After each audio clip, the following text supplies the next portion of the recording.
are rising and rising and rising up. And they're finding each other and they're putting their powers together. So I'm with you 100% that there's a potential for something really good to spin out of this chaos. There's an opportunity to turn adversity into advantages. Uh, and Prasad and I are extremely closely associated for the last 8 years in many endeavors now. Yeah, many communications daily, weekly. So I will try to catch up on some of this if I can. I'm not sure how much of what Prasad has told you about what I'm doing, but yeah, because I am a big dreamer, and because I do believe in moonshots are important, and because I do believe in one of the 17 goals, number 17, the partnership goal. So I am pretty hyper focused on collaborations of like-minded, you know, and I let that organically go the way it goes. And you said it earlier. I go with the flow. I am there to try to inspire, catalyze things that I think will have advantages for anybody that's willing to listen to me rant. And then if they listen to the rant and they hear enough that they too become one of the other like-minded, then we put our energies together and we keep moving forward. And occasionally we go sideways, maybe even a little backwards here and there, you know. But in general, I just feel this tsunami of direction, of purpose for higher, more noble outcomes that have nothing to do with money. They have to do with the happiness of every person walking on this planet and every species surviving. All. So I am filled with hope that your like-minded people like us will be able to entice, inspire, catalyze acts by billions is what if we can get to a couple of billion, I think the other will come really fast. Actually, I'm trying to remember what the statistics are. It's not as big as one thinks to create some kind of a social change. I think it's something like 10% or something. A really small. You're on mute. 3.5%. How much? 3.5%. Yeah, I knew it was small. 3.5%. Right. But I knew it was small, but I'm just like going, okay, if that's what it is, let's go 10 times that. And when we've got that, we have an unstoppable self-regenerating or self-propagating, whatever, that's just going to have a logarithmic growth to it. It will go that we will get to that viral moment of those that have they've always very few on this planet don't just can be extremely happy if the few 5 or 6 basics of life are met. The joy that puts in people's lives, and that releases so much creativity, so I can see the vision. I will not however minimize the challenge ahead to try to. I don't think a lot of those powers are going to give up easily that have different agendas than we're talking about. They're not going to go down, And so how we get enough on the side of like-minded goodness to isolate them, and then when they're ready to embrace what the world wants, they can come in and embrace, But if they have ill intentions, other agendas that are in conflict with where humanity wants to go, what humanity really, again, I just want I'd like to have clean water to drink, access to clean water to drink. I'd like to breathe air that isn't full of toxins, Simple things. We fix those too. We're going to fix hundreds of other problems. We just say, how does this fix air or not fix air? Does this fix water or not fix water? Do it. If it doesn't, don't do it. So we can crystallize this down to a couple of things, and the co-benefit outcomes and impacts potentials are, I know, visions we share, that everybody could have, healthier food after clean air and clean water.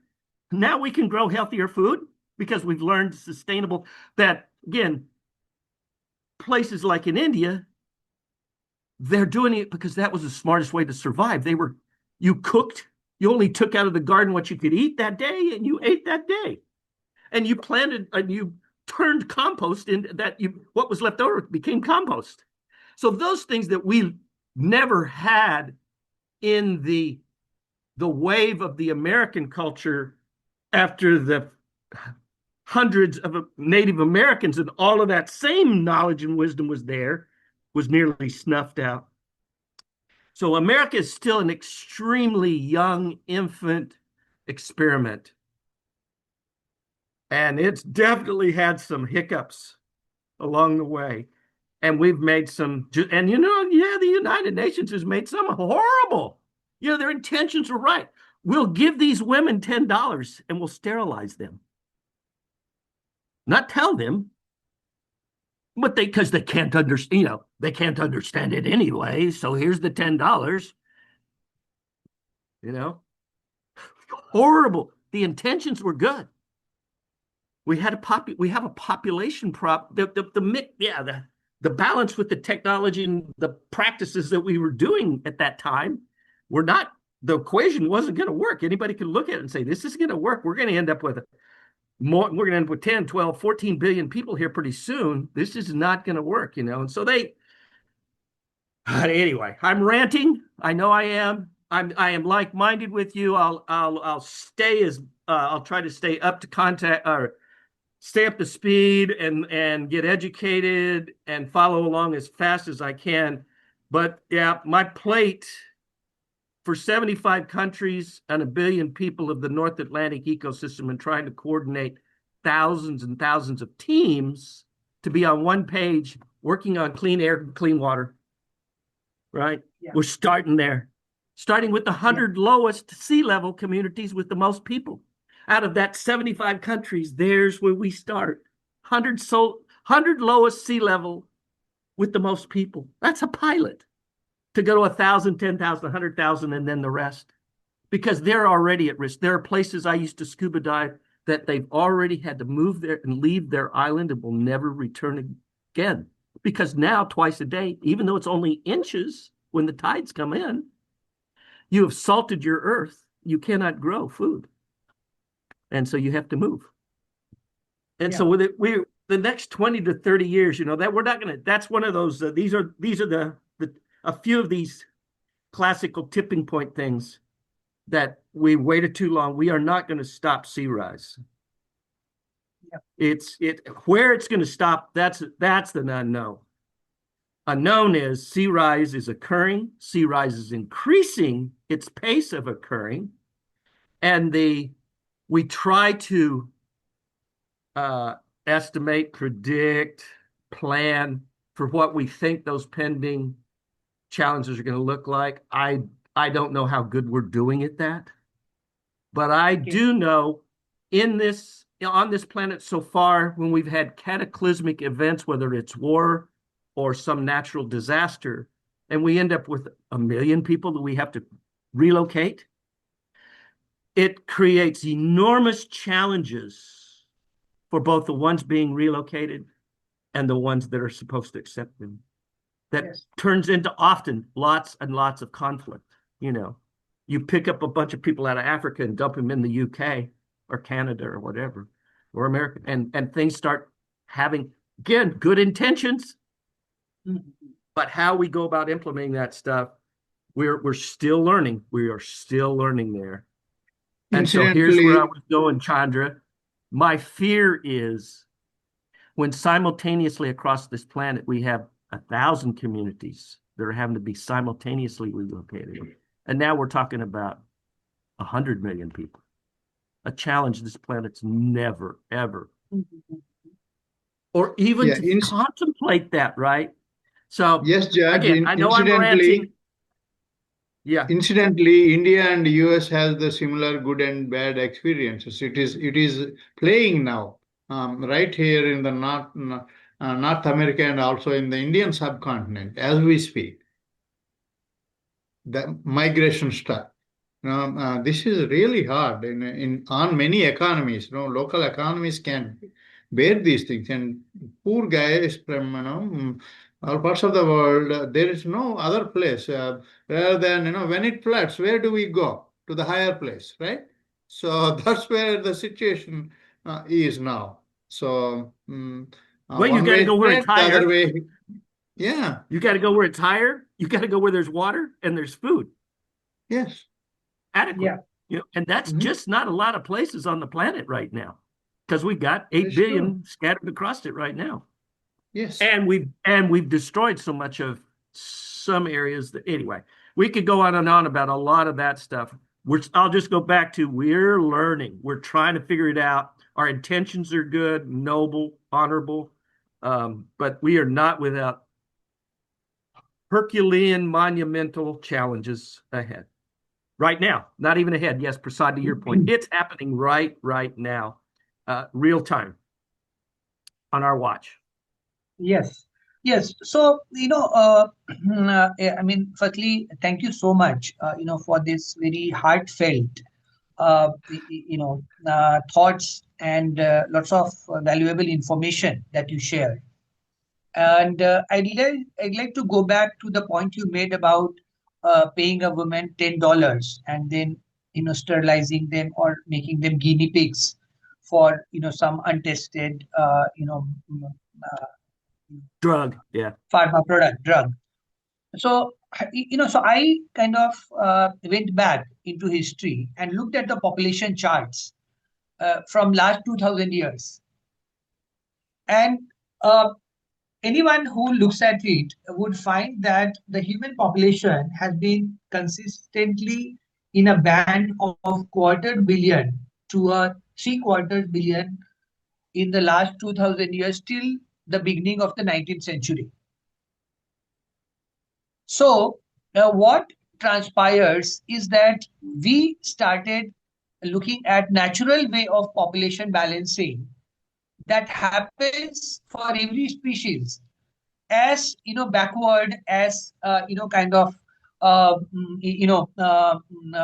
subhuman it's even Yeah. and so for example there are monastic orders. Now they have a way to regulate population. There are the polygamy polyandry practices which again have a way to stop land fragmentation. Similarly, the decorum that joint families had of uh, how many days of cohabitation would men and women have, and following some kind of code of conduct was all intertwined to ensure that human population did not explode out of balance, as it has happened only in the last 200 years, when the population has shot up from about three quarters of a billion at the beginning of 19th century to about 8 billion today. Now, this is because we, in a very unscientific way, accepted many unnatural principles. So, for example, we had a fetish for longevity, but longevity is not sustainable. If everyone wishes to live 100 years, then the human population would explode. That simple mathematics. It is, Similarly, yeah. Yeah. yes. Yeah. Similarly, if you look at the fact that the human species fertility rate is on an average 4 to 5, Yeah. for health of a woman also, she needs her reproductive balance. Now, the replacement fertility rate is 2.1. Now, the concern due to these straight-jacketed sovereign state boundaries is that, you know, China, for example, for 35 years had a draconian one-child policy, and now Yep. it is incentivizing, the third and the fourth child. That's because of the unstated Han ethnicity supremacy.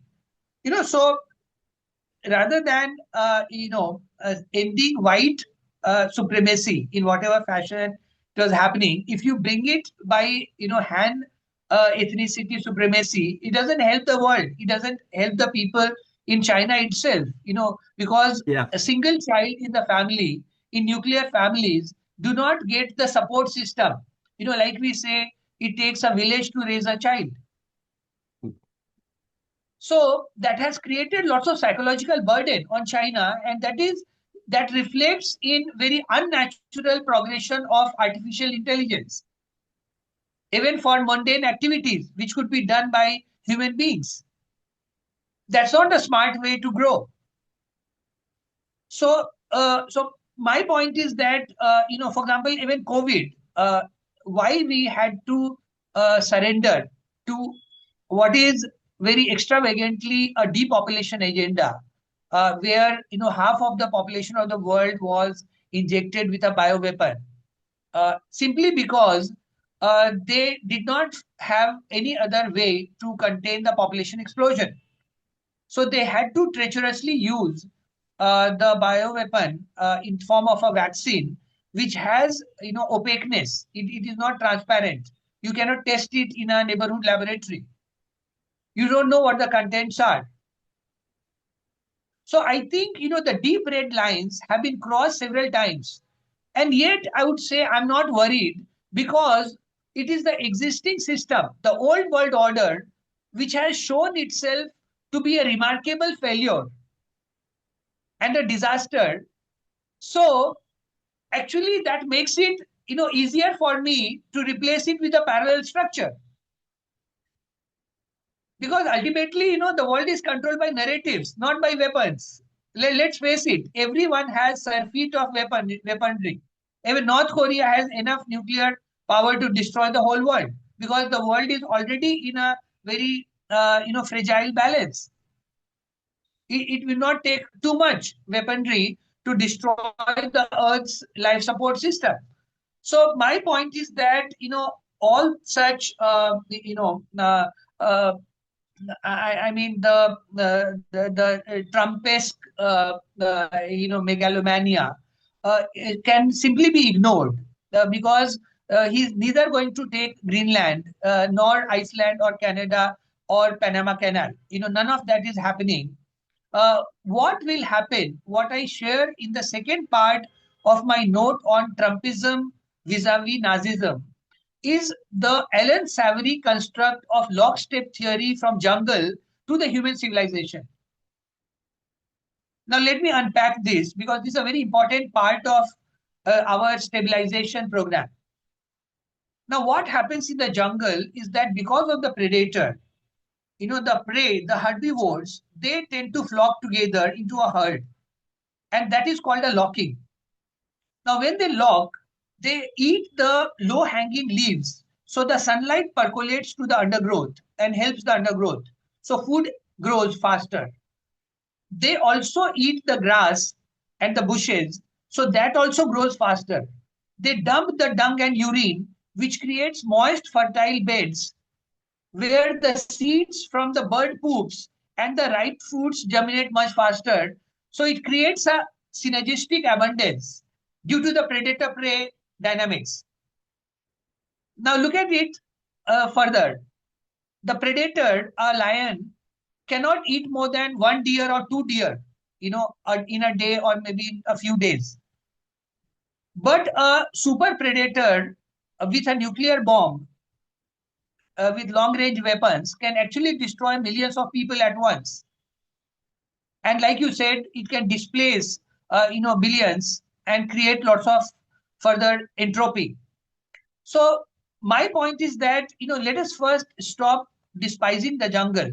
Humans who do this are either ignorant or jealous of the jungle, because jungle is in a beautiful harmony. And in the lock and step, the step part is that when the food gets saturated in the area where the mud has blocked itself, so it also protects the weaker in the inner circle and the stronger are at the outer circle. But once the dung and urine deposits and the space gets saturated and the food runs out, they step out to a new locality and the same process repeats. So this is how large forests like Amazons and African tropical forests have been created.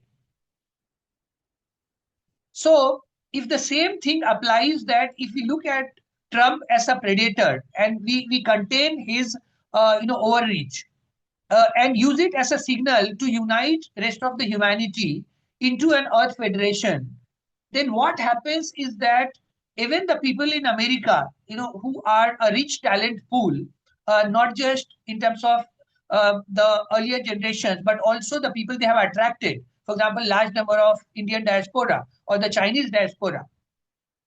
So, with our ability to create, digital public infrastructure and ability to communicate around the world in real time, transact in real time, and also do lots of other things, send across data.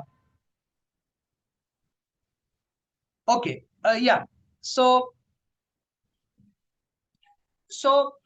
Prasad, I think we will bring the discussion to a closure with my thinking aloud that how can Suraksha become a nodal agency for NERA? And I would like to, just think aloud. If you could be an interim executive director, till the time we have a 200-member board of trustees coming in place, and would Jack, for example, be a chairman for board of trustees, and then we, create the website on Suraksha platform itself as the incubate it there, because you already have a capacity building apparatus. So Yeah, we get started. Yeah. Yeah, it is there, but both George and I are on a mission. Like you have a mission already on hand. So let's take it slow and let's debate and discuss and arrive to a conclusion soon on these things. And we also have to measure the bandwidth, right? So Suraksha is a non-profit organization. We're all volunteer run. So the capacity of recruiting people and managing and deploying all these ideas has to be executed. So uh, uh, I'm sounding like slowing down these things, but again, how we can do it practically makes sense for all of us, right? So I can say yes right away, but again, if I'm not moving it in a direction that it needs the way it is supposed to be, I'm not doing any justification through Suraksha also. So let's brainstorm more on these things and evaluate the Suraksha's current bandwidth, and then we can proceed accordingly. But I like the ideas. There is no doubt about it. But I'm not hesitating either. But again, because we're all sort of we're all intellectuals in a way, and then we don't want to disappoint each other. So this is team building, right? So let's be positive on everything. Let's be practical on everything. Suraksha has its own struggles, being a non-profit, and we set the model in a way so that we don't want to raise donations all at once. Also, this is my own call for the organization, because we don't want to spend the money on marketing having some good amount in the bank. So all other organizations are doing that nowadays, but we want to do differently. You explain the lion eating habits right now. We can have in the bank, but again, this is a discipline. Spend what you have very responsibly and ask for more. So this is the setup that I said. So I do not know what would be the implications at this point of time, if I expand my ability to do certain things. So am I supposed to change the policy? Because no, these two things match in every way, right? So this No, is so a let me spell out, for sure. example, the how this evolves into a framework Mm-hmm. where Suraksha only plays, its part. Uh, you know, then since you are a non-profit, and we since we discussed that you need at least a couple of $1 billion to begin with, to Mm-hmm. activate this administration. Now we have, as I mentioned, approached Rapido, which is a very fast-growing mobility aggregator and expanding into related areas. Now that Mm-hmm. platform can become an economic engine which can, be monetized to fund our emergency earth rescue program. Now I'll tell you more about that. Similarly, we have a very strong team in Moscow, Mm-hmm. and we have a very large organization called World People's Assembly. Now, just to give you an idea of the scale, so they organized a World People Summit in 2025 in September in Moscow at the World Trade Center there, with more than Mm-hmm. 4,000 delegates from around 153 countries Mm-hmm. around the world. So, Mm-hmm. Andriy Belyanev is the Secretary General, uh, and his team. We are in dialogue to organize a roundtable in Moscow in coming days. Uh, Mm-hmm. Similarly, we have global headquarters coming up for World Constitution and Parliament Association, which was the convener for the Provisional World Parliament in Pondicherry from 7th to 10th. So Professor P.N. Murthy is heading that. He's also head of the World Finance Authority as part of the Provisional World Parliament framework. Mm-hmm.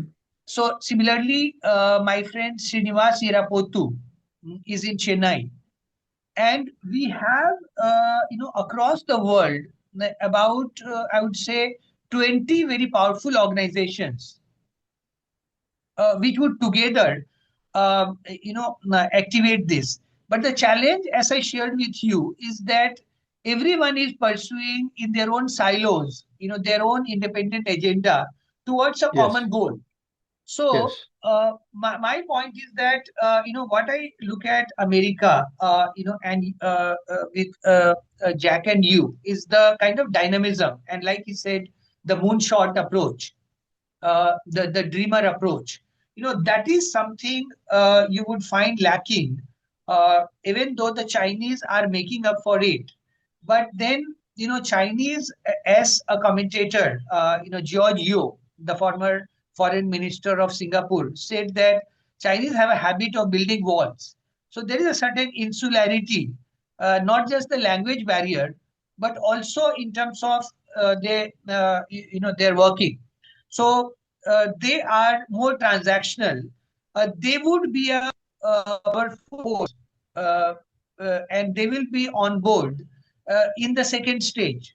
So in the first stage, it is more of a India, America, and Russia trilateral, uh, and then we take it to BRICS, where we bring in China, Brazil, South Africa, and then a large number of global South, and now the whole of Europe.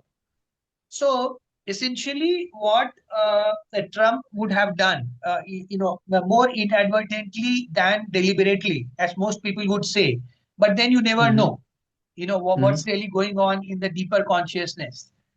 Mm-hmm. Uh, so I think that Trump is a big enabler, in terms of uh, creating the world, making it more amenable to change, which has been pending for last several centuries. So the colonization structure, the occupier, colonizer, settler pattern, has, like Jack said, in America itself, the Native American had flourishing, culture and very self-sustaining communities.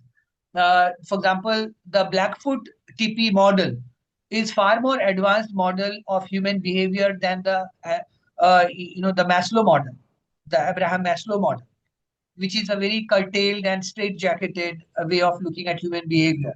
So I think Mm. we are at that crossroads of human civilization, where if we panic, then and we get into a despair, then it's end of the road.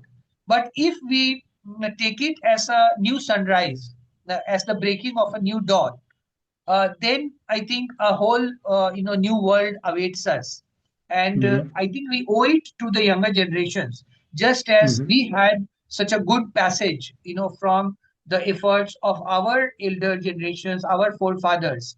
So I think this continuity must go on, and I like to remark on what is attributed to John Maynard Keynes, that in the long run we are all dead. Uh, I think that's the most misleading statement. In the long run, our children get married, they settle down, and they have children, and life goes on. So, with that spirit, and whatever challenges that we see around us, so rather than getting overwhelmed by them, we Mhm. can place the responsibilities on the older power structure and make them pay and make them compensate. And we can only do that by getting into a position of power by uniting and activating an emergency response. So I would just thinking aloud that it is not about Suraksha again in a silo.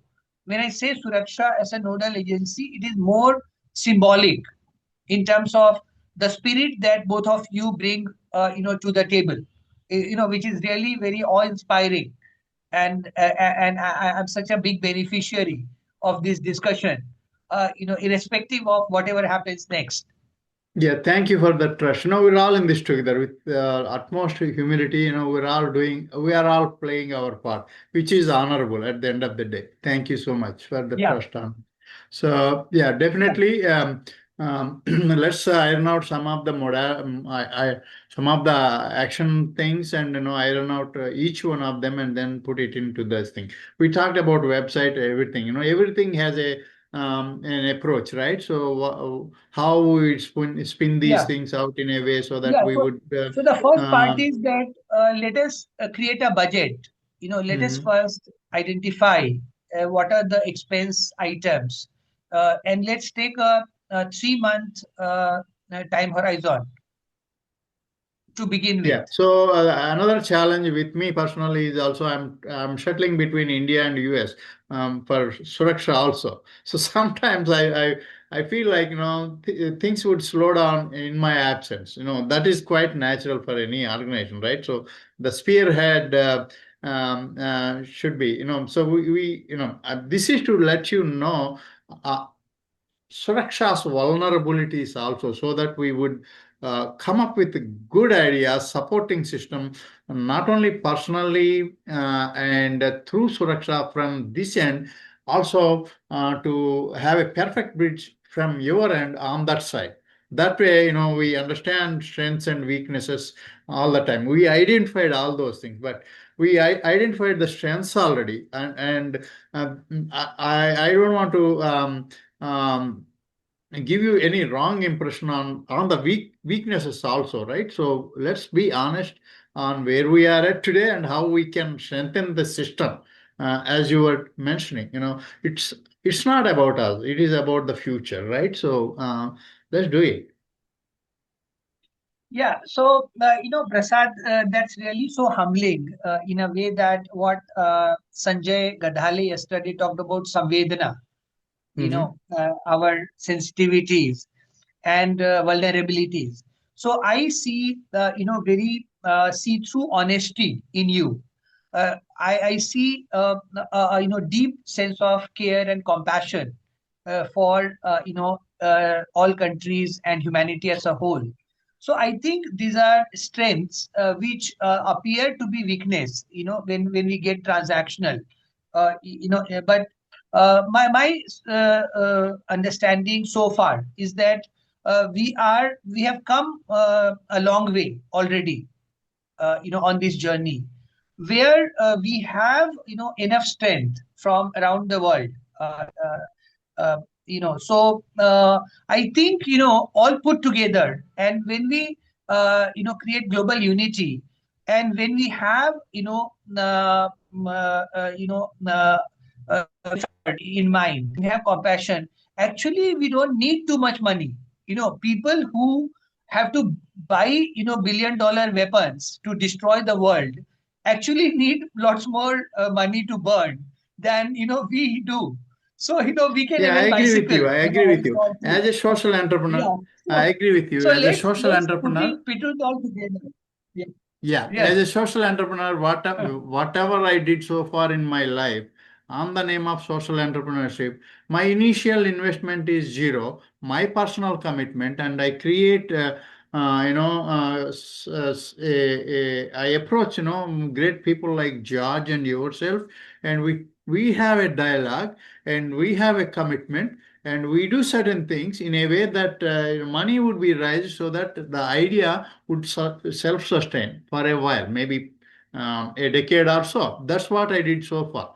Suraksha is also on the same note. That's why I bring up the donation part also. People think that I'm a rich guy. No, I'm not a rich guy. I'm still middle class. And Suraksha brings a lot of value and sounds like a big organization. Yes, it is a big organization. There's no doubt. But um, um, I want to go with caution, telling and knowing our own personal stories and build the strength through our organizations, leveraging both sides of it and make it global, bigger. Uh, Prasad, would you allow me to share that I believe you are a very rich guy? Now, Mhm. the yardsticks of being rich, are very different for different people. Let's honor Right. that. Yes. Number one. Yes. Number two is that when you say you are a social entrepreneur, I just asked the question. So, are others anti-social entrepreneurs? Is there anything called anti-social entrepreneurship? Now, this is the Well, giveaway. yeah. Let's say being So bogged down by right. the So mistakes of the world, by the popular yeah, errors. my story personally is I never did anything having money in hand. I always did something when I don't have money. That's the difference between me and other social entrepreneurs. I'm not blaming anybody.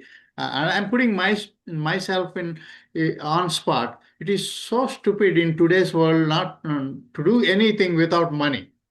You would be blamed for everything, But I'm biting that sweet bullet for almost 3 decades now. So and I built bridges, very wonderful bridges. I've been involved in science and technology development. Whenever U.S. economy tanks, even though I got laid off, I was training people. I'm in trouble already, but again, I wear my social entrepreneurship hat and trying to support the community by hiring and standing on my own feet. I didn't make any fortune out of it, but I'm still living, and I have a nice family, nice friends like yourself and George, and this is working. So this is what I bring to this world. You don't have to fear about the money all the times. Money would come when you do right things, right? So uh, this is where I bring in the Gurukula concept of those things. Those folks who gave us knowledge and built our character to stand upon our feet. The rest of the things would follow through, right? So we have to go on that way, and you know you would know when only you would do that thing and have a practice again and again.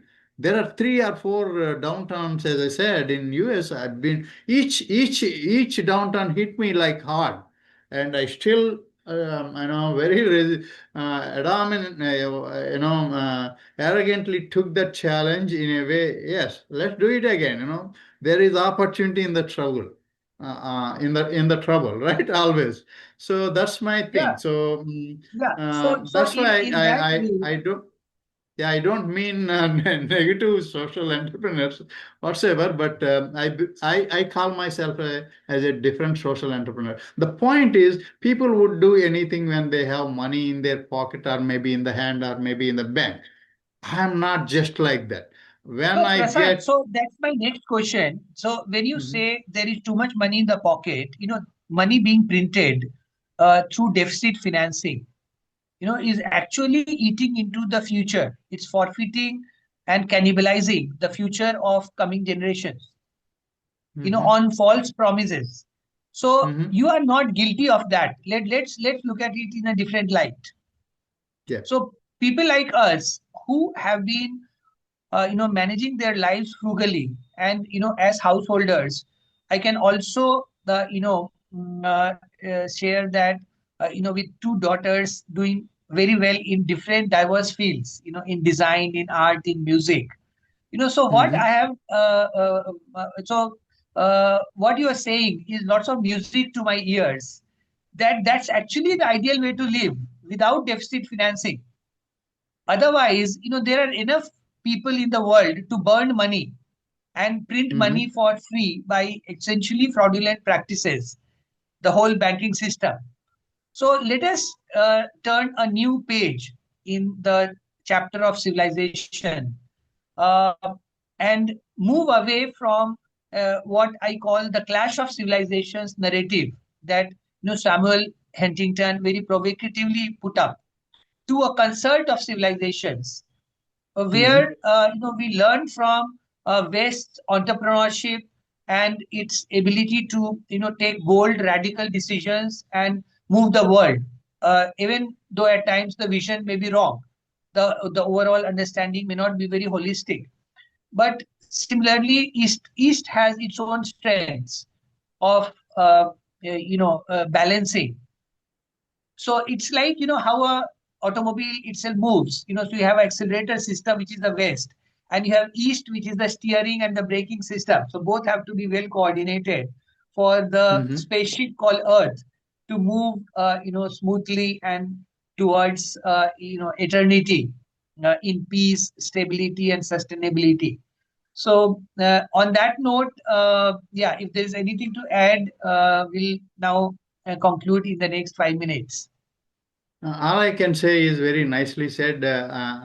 Let's ask George if he has any comments along the lines of our discussion now. George, take it away. Well, really, it's all great. Everything's been great to hear. I'm with Chandra. We got to get the site. I said it earlier in my own way. He's reiterated it earlier. We have to we have to connect these silos for the common. And if we can, whatever instrument, mechanism, organization that can help that happen for the planet, I'm going to do what I can do to be part of it. That's about all I can say. I'm keeping an open wide. I'm casting a pretty big net, looking for like-minded and those that are aligned enough to partnership with, and then see what we can make happen in what little bit of. All of us are getting close to that point. We're heading. I'm certainly, because I'm 76, so I'm already in that fourth phase of life. But it's once you cross over. I think it was really around 50 that you start saying, "Shit, half my life's gone." You know, and it becomes a more frequent thought in our minds of our time to do whatever we can do in this existence has got some limits, and we have physical limits and financial limits and all of that. But uh, as I tell uh, those who join me, who almost always start with the same, where's the money for this? That's almost the universal first thing when they hear what I call the dream that I've pitched for 8 years. And I say, do not worry or think about the money. Think about the purpose. What are we trying to do? If we stay focused on that, those with resources like money or goods or services will absolutely come running to us when they find us. That's often the problem, is getting getting in front of the person that can open their wallet or bring a network or resources that would accelerate the goodness occurring fast, amplify and accelerate it. So from that perspective, we're all like-minded here. We're all going to try to stay in touch, and I'll certainly, Prasad will feed me things as they evolve in this, and I'll try to get my homework in. But I as I tell many people, my plate, I painted myself into this 8 years of dream, and I did the Prasad again. I don't know what you said, but I've done a couple of things that did turn out like big stuff, moonshot stuff, partially unintentional. I mean, that wasn't the goal, but you don't reject it when it occurs. You embrace it. Go with the flow, Chandra. Mm-hmm. So I know we were on the side of humanity and the trend and where it's going. We have a long road ahead, and if we can, inspire and catalyze and help this thing evolve faster, I know we're all three going to do as much as we can for that, but it's not going to be without, we're on, as I call it, we're on the highway to hell right now in a burning up planet with very, very few ready to take their foot off the gas pedal, going as fast as they can down this highway to hell, and passing up an exit here and an exit there that could have maybe prevented them driving all the way to the end of the highway to hell. And we just I don't think we have a whole lot more exits. And all of those exits say danger, curves, hills, slippery roads, blah, blah, blah. That's all ahead in the exits. But it is the road we must take, the high road we must take. The low road to the highway to hell is not where I want to go. So I'll just Thank you, Judge. Judge. Thank you, Judge, with this kind wisdom and your words towards protecting the humanity. Let's go do it. Thank you so much. Mr. Chandra, do you have if you have any final words, please go ahead and we can wrap this meeting. Yeah, so honestly, I'm so overwhelmed by this deep honesty and deep sense of purpose. It's really very inspirational, very motivating, coming from a 76-year-old I'm meeting for the first time. On a lighter note, my little concern is that both of you have Prasad Jaladi. So when I do the summary of the text proceeding, it will not be able to distinguish. Okay, anyway, so in the sense of oneness, that really doesn't matter. It's coming from just one soul, all interconnected in the larger whole, or rather the unbounded wholeness. Maybe our title should be Global Citizen, and that way it doesn't matter. It's not Prasad, it's not George, it's not Chandra. We are all global citizen. Oh yes, so the legendary Gary Davis, who renounced American citizenship and set up, World Services Authority. His team is also on board at the Provisional World Parliament. Mm-hmm. Yeah, so I'll introduce many more people. As I said that, this series of meetings, likely in the last 3 meetings, we will have mobilized more people. But since hundreds of meetings are happening parallel and in different time zones, so we've actually turned that bug into a feature by expressing ourselves and being able to understand each other, much better and become pivot for a much bigger explosion of human consciousness towards things we really care about. So peace, stability, sustainability, as I like to put it. So thank you so much, and such a pleasure. Have a good day, and look forward to connecting with you uh, till eternity. Yeah, Thank you. Thank you so much. I look forward to future conversations too. And I'm going to say, I think there's one uniting thing going on. There really is one cosmic voice going around the planet. And we're tuned into the cosmic voice. Some are, some are not. But those that are tuned into, we are all going to say the same sorts of things. We are going to be like-minded great thinkers because we're listening to the same cosmic voice in here, in here, in here. Right? So it doesn't come as a shock. It comes as a pleasant surprise to discover another one of us. Another one of us. And it comes as music for the soul. The further. Yes. The Thank you so universal much. language is music. Universal language is music. Yes. The universal action is love. Absolutely. And both music and love transcend all boundaries. They just flow. Thank you. I will Thank you plant so one much. little seed. I will plant one little seed in your mind because you will enjoy it as this seed grows in your mind and you see what this seed is. The Power of Love World Concert Tours. Watch and see where that it goes, Chandra. You will like. Wow. Thank you so much. Thank you. Look forward to. Okay. Okay. All right. Yeah. Okay. Bye-bye. Good night. Namaste. Good.